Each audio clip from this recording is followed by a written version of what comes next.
So the final thing I want to show you today is the flowers that I made earlier. Now, if I was to try and roll out a slab, just putting these together, you can see that I would end up with gaps, which are going to be problematic. So what I'm going to do is I have rolled out a slab of white clay, and I'm going to arrange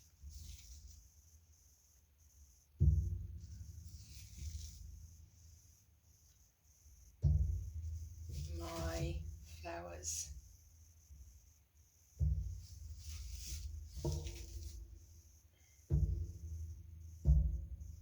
around there. And now I'm going to roll them.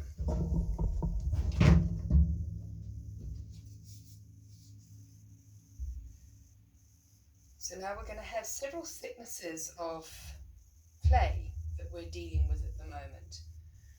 And that will resolve itself as the rolling process continues. So I'm now going to just remove excess clay.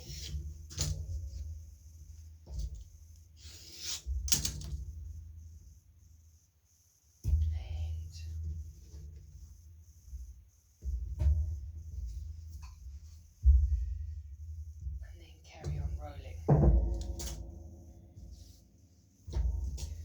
Now, obviously, doing this way means that I'm only going to have pattern on one side of the slab. It's not going to be like the others where you can choose which side of the slab you're going to have face up.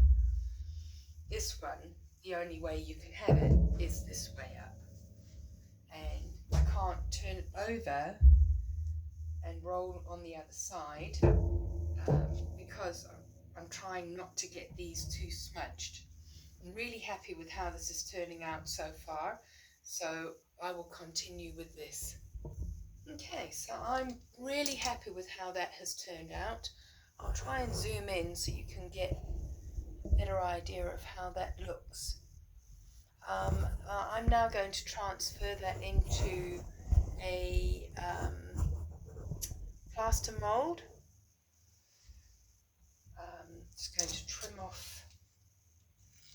trim the edges again.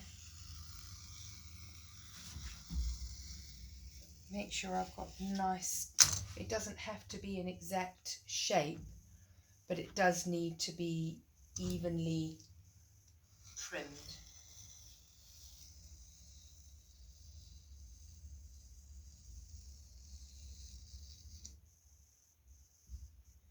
And be neat and tidy.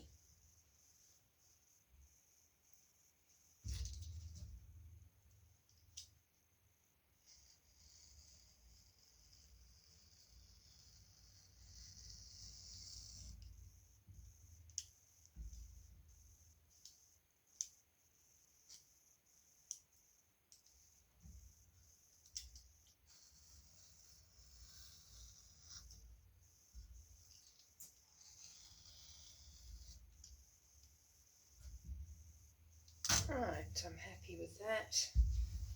So I will now very carefully pick that up and place it inside my mold.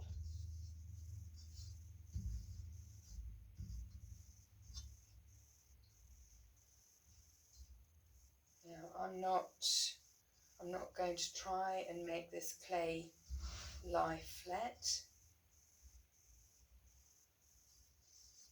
I think the undulations in the clay will enhance the overall visual impact of the Nerikomi work.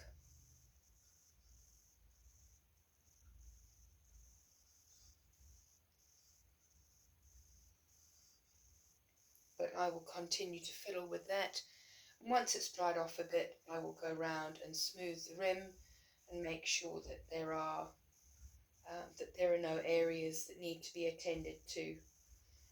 And again, once it's fired, I will bring it in so you can see what it looks like.